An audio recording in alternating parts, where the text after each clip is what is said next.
APRC KSI vous présente Supply Chain Durable. APRC KSI, producteur d'immobilier d'entreprise.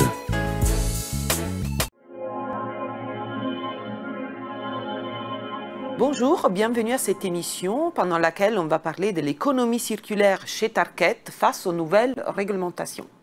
Le secteur du bâtiment produit chaque année 42 millions de tonnes de déchets, qui est à peu près l'équivalent de la production des déchets ménagers.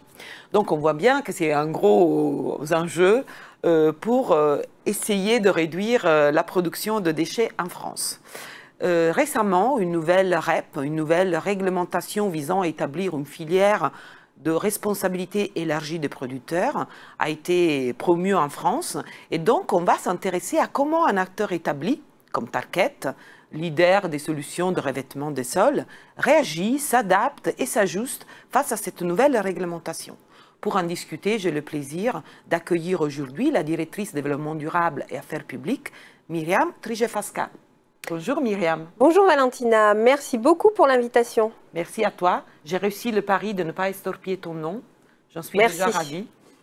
Alors, bienvenue. Peux-tu te présenter à notre audience et dire quelques mots aussi sur Tarkett? Bien sûr, bien sûr. Donc, je suis chez Tarkett depuis 7 ans dans cette fonction. Et plus précisément, Tarkett est une société française à rayonnement international. Nous sommes spécialistes dans la production de revêtements de sol et de surfaces sportives. Alors pour être concret, ce sont des revêtements de sol comme la moquette, le vinyle, les parquets ou le linoléum que l'on va trouver dans tous nos environnements intérieurs, voire extérieurs pour les surfaces sportives, donc dans nos maisons, au bureau, à l'école, dans les hôpitaux, qui sont des environnements très spécifiques pour les performances techniques attendues. Donc une présence très générale dans notre vie quotidienne, sans le savoir. Donc on vit entouré par Tarkett. Voilà, vous êtes entouré, vous marchez sur Tarkett. On marche sur vous tous les jours. Voilà, et ça nous fait très plaisir. Alors, nous avons 12 000 collaborateurs dans le monde et 35 usines qui sont toujours situées au plus près de nos marchés. Donc une dizaine d'unités de production en Europe. Très bien, merci beaucoup pour cette introduction. Quelle est un peu, avant de s'intéresser à la nouvelle REP, quelle est un peu l'approche historique que vous avez eue chez Tarkett à l'économie circulaire et notamment au traitement de la fin de vie de vos produits? Oui, tout à fait. Alors, c'est un sujet qui n'est pas récent chez Tarkett. Nous avons entamé une transition il y a plus de 10 ans. Alors, comment ça se met en place? Donc, il faut d'abord une volonté au plus haut niveau et un engagement très fort de la direction. C'est ce qu'il y avait à l'époque chez Tarkett et qui continue aujourd'hui après toutes ces années. Ensuite, l'économie circulaire, il faut tout de suite la sortir de la question du déchet. Ce n'est pas du tout la question de la gestion du déchet. C'est plus vaste que ça. C'est concevoir des produits sur l'ensemble de leur cycle de vie pour leur assurer une seconde vie, une possibilité de réemploi ou de remanufacturing. Ça dépend des secteurs, mais en fait, il faut avoir une démarche systémique. Et il faut avoir une démarche d'éco-conception très forte. Donc chez Tarkett, après avoir eu cette vision et cette ambition, nous sommes orientés sur la démarche Cradle to Cradle, qui est une démarche holistique qui commence dès la base par la sélection de matériaux sains pour les personnes et pour l'environnement, qui ensuite s'intéresse aux piliers de l'économie circulaire, qui dans notre cas sont liés fortement à la recyclabilité des produits, le contenu recyclé et les technologies de recyclage. Donc nous avons, au cours des 10 dernières années, continué jour après jour à développer cette expertise. Très bien. Et un projet spécifique peut-être que vous voudriez mentionner, que vous avez mis en place? Pour finalement donner vie à cette économie circulaire, comme nous étions pionniers, il a fallu aussi débroussailler l'aspect logistique, reverse logistique et amener les gisements possibles de matériaux à recycler. Donc nous avons développé notre propre filière de collecte et de recyclage des matériaux en fin de vie.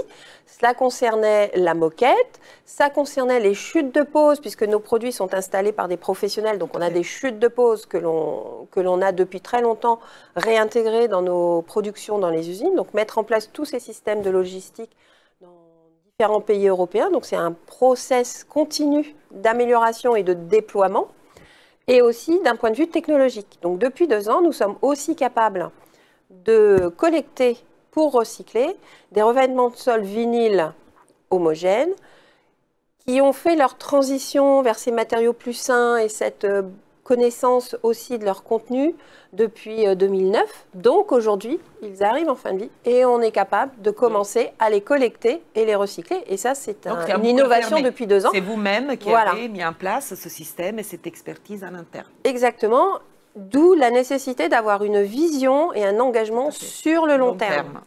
Et ça, c'est la force de Tarkett. Bon, donc ça, c'est pour dire que vous êtes déjà un acteur établi et avec une certaine maturité sur le sujet. Mais il y a cette nouvelle REP. Oui. Alors, est-ce que tu peux résumer rapidement les enjeux principaux qui ont été introduits par la loi AGEC quant à l'établissement d'une filière REP pour les déchets du bâtiment, pour le secteur du bâtiment? Oui. Alors, la loi AGEC, la France était pionnière dans l'économie circulaire, et ça, c'est quelque chose que tout le monde ne sait pas, mais la France s'est dotée de la première loi pour l'économie circulaire, contre le gaspillage, et qui a une ambition holistique sur le sujet. Parmi les éléments de la loi AGEC, il y a le développement des REP.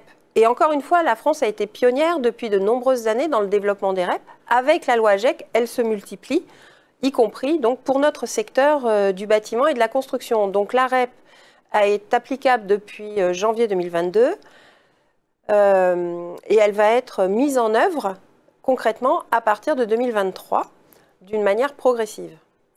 Là, l'actualité, c'est que le principe de la REP, c'est de finalement financer toute la collecte et le traitement des déchets et leur recyclage ou leur réemploi via le support d'un organisme, un éco-organisme qui va gérer cela et qui est financé par l'éco-contribution qu'il reçoit des producteurs lors de la mise sur le marché des produits.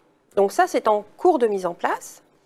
Est-ce que ça change quelque chose pour vous, parce que vous aviez déjà des pratiques établies? Comment cette REP va avoir un impact sur vos pratiques précédentes? Alors, nous étions en avance.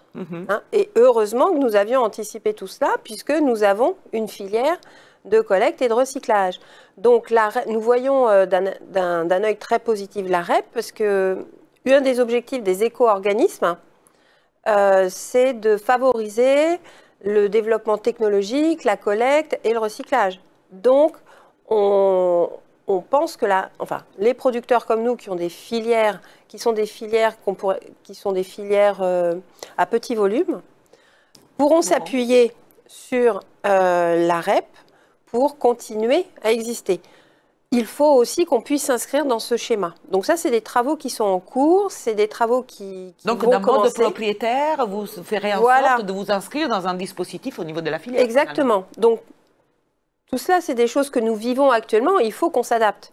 Et Tarkett, qui a toujours été engagé pour l'économie circulaire, a aussi décidé de devenir actionnaire d'une société qui s'appelle Valobat, qui est candidate pour obtenir l'agrément en tant qu'éco-organisme. C'est quand qu'on se Alors, on est en plein dans l'actualité, Valentina, puisque le 21 juin a été publié l'arrêté cahier des charges de l'éco-organisme qui fixe les règles, les objectifs de l'éco-organisme qui vont lui permettre donc de définir les modalités. Et le choix final de quel sera l'acteur chargé de jouer le rôle d'éco-organisme? Alors, il peut y avoir plusieurs acteurs. Plusieurs acteurs. Voilà, donc c'est le principe, dans les REP, c'est ouvert, il peut y avoir plusieurs éco-organismes. Voilà, mais nous avons pris cette décision de participer à la création de Valobat, qui est donc une société candidate pour devenir éco-organisme dans le cadre de la REP des produits et matériaux de la construction, qui a été créée par des acteurs de la construction. J'imagine qu'avec cette nouvelle REP, les activités logistiques et transport vont être aussi fortement impactées et seront centrales. Alors oui, ça a toujours été central pour nous et c'est un des aspects pour lequel on attend beaucoup aussi de cette organisation qui va finalement flécher les flux de matériaux là où ils doivent aller, que ce soit des systèmes plus institutionnalisés avec des entreprises spécialisées dans le recyclage ou le traitement des déchets, comme on le voit pour l'emballage, ou des systèmes qui sont plus spécifiques, matériau par matériau, parce que nous avons des technologies qui permettent de les recycler dans de nouveaux produits, sans problématique. C'est le cas de la moquette pour nous, du vinyle, du linoléum. Très bien, passionnant Oui. comme sujet. Indépendamment de Tarkett maintenant, est-ce que tu peux nous livrer un peu ton analyse? Quels sont les points de force et peut-être les écueils ou les limites de cette nouvelle REP? Qu'est-ce que tu vois des criticités? Alors, c'est les nouveaux acteurs peut-être qui vont arriver, puisqu'on va avoir des gisements plus importants, des systèmes plus organisés. On a peut-être des acteurs classiques, du recycleur, traitement de déchets, qui vont aussi s'intéresser à ces déchets en petit volume si le gisement atteignable grossit. On a aussi de nouveaux acteurs, mais ça c'est plus lié à la loi AGEC en elle-même. Ce sont les diagnostiqueurs, puisqu'il y a un diagnostic déchets qui doit être qui est obligatoire, et aussi les sociétés qui font la curation lors de la déconstruction. Donc, c'est des nouveaux acteurs, il faut les connaître, il faut qu'ils nous connaissent, qu'ils connaissent nos produits, qu'ils connaissent nos filières. Donc, c'est des nouveaux acteurs, de nouveaux business et donc de nouvelles modalités de coopération et de collaboration. J'avais une question maintenant, un peu pour ouvrir encore plus. Tu as dit la France est à l'avance sur ces sujets, effectivement, mais il y a un mouvement en Europe. Est-ce que tu vois qu'on va vers une harmonisation des règles, et on sait combien cela est important, ou est-ce que tu vois un peu une cacophonie, peut-être, si le mot est un peu fort? Alors, c'est un petit peu la croisée des chemins. Ouais. Donc, la France est pionnière avec la loi AGEC. L'Europe, n'oublions pas qu'elle a l'ambition du Green Deal, du plan d'action économie circulaire. Donc, elle va aussi développer des approches qui sont comparables à ce que la France a dans la loi AGEC. Après, c'est quelle va être l'ambition européenne. Est-ce que l'Europe veut faire une réglementation qui soit applicable partout? Est-ce qu'elle veut se mettre un peu en retrait et donner juste des objectifs? Tout cela, ça va avoir un impact important sur ce que j'appelle la fragmentation du marché européen. Et pour l'instant, c'est plutôt... pour le moment, laisse un peu faire chaque pays, non? Oui, et puis c'est aussi dans le temps d'action. C'est le temps d'action. La France a été très rapide. Elle a développé sa loi. Donc je pense que la France peut servir de modèle pour l'Europe, mais elle peut servir aussi de modèle pour des États européens qui eux aussi vont venir avec leur loi équivalente sur l'économie circulaire. Le risque, encore une fois, c'est de fragmenter le marché européen avec des réglementations qui sont spécifiquement élaborées par les pays, pour les pays, et qui créent plus de lourdeur administrative, plus de coûts supplémentaires, de l'incohérence dans les lois. Et là, aujourd'hui, avec la loi AGEC, on va très loin dans le détail. Il y a les définitions du contenu recyclé, il y a les objectifs de recyclage, il y a comment est-ce qu'on implique les producteurs dans des REP. Or, l'Europe n'a pas vocation à développer des REP pour tous les produits. Il y a quelques réglementés. Et en même temps, on sait que les marchés sont européens maintenant. Voilà, donc c'est un sujet important. Et on espère que l'Europe va jouer son rôle pour harmoniser et éviter cette fragmentation qui finalement mine la compétitivité des entreprises européennes face aux importations de pays en dehors de l'Europe qui finalement on ne joue pas à armes égales dans le domaine de l'environnement, de l'économie circulaire. Myriam, une question, une image, une métaphore, une citation pour nous restituer ta vision de l'économie circulaire dans ton secteur? Alors j'y réfléchis. Mais finalement, je pense que la meilleure citation qu'on puisse prendre, c'est toujours celle de Lavoisier du XVIIIe siècle. Rien ne se crée, rien ne se perd, tout se transforme. C'est vrai pour la chimie, il était chimiste, Lavoisier, c'est vrai pour les systèmes vivants, les écosystèmes. Et c'est encore plus vrai si on a l'ambition de créer une économie véritablement circulaire et vivante. Merci beaucoup pour que Lavoisier continue d'inspirer nos pratiques vers des futurs plus souhaitables. Merci. APRC KSI vous a présenté Supply Chain Durable. APRC KSI, producteur d'immobilier d'entreprise.